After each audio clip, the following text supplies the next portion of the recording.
Hi Year 1, Year 2. I'm here again with another story about Katie and her adventures. Just to remind you, this Katie collection of storybooks is all about Katie going into an art gallery, usually with her grandma. She actually climbs into the paintings and then their adventures start. So this one's called Katie and the Bathers by James Mayhew.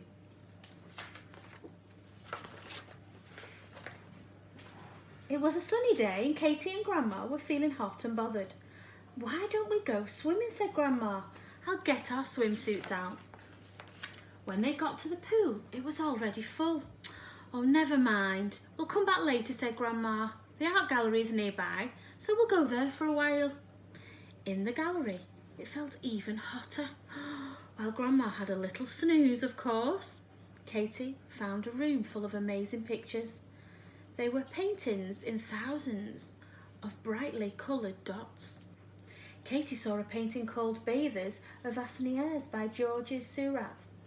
She could almost feel the breeze blowing over the soft grass and hear the gurgling river.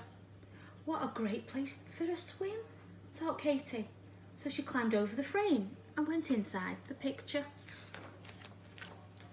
It was warm and peaceful in the pictures. The sun shone, all splashed, and a boy in a red hat called to the boats racing on the river. Katie saw a little bathing hut and decided to change into her swimsuit. Then she jumped into the water with an enormous splash. "Bonjour," said the boy in the red hat. "I'm Jacques." "I'm Katie," said Katie. "Isn't this just so lovely?" "Oui," laughed Jacques. "Très bon." After lots more splashing, Katie sat down on the picture frame to rest, but it started to tip. Uh-oh. And the river began pouring into the art gallery. "This is better than a swimming pool," Katie laughed. But then they heard a sigh from another painting by Seurat called Sunday Afternoon on the Island of La Grande Jatte. Katie saw a little girl in a white dress. She looked rather sad, so Katie climbed inside the picture.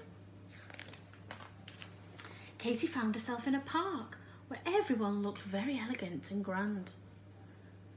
"Oh, you are lucky," sighed the little girl. "It's such a hot day, but no one is allowed to bathe in this painting." "Come and paddle in the gallery," said Katie. "It's lovely and cool."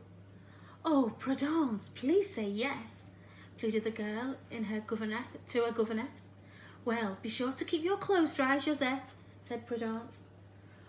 "What a splendid idea," said the elegant people. "Oh, let's paddle too." The ladies hitched up the skirts and the gentlemen rolled up their trousers, and they all had a wonderful time paddling in the gallery. But water was still pouring out of the painting. "It's getting too deep to paddle," said Josette, standing on the steps. "How will we get back to our picture?" said the elegant people. "We can't swim in these clothes." "Let's fetch a boat," said Katie. She pointed to another picture by Seurat called Port of Honfleur. Katie and Jack swam over to the painting and quickly clambered inside. They found a little rowing boat in the harbour. It was quite heavy, but they managed to drag it over the frame and into the gallery. Then off they rowed to the rescue.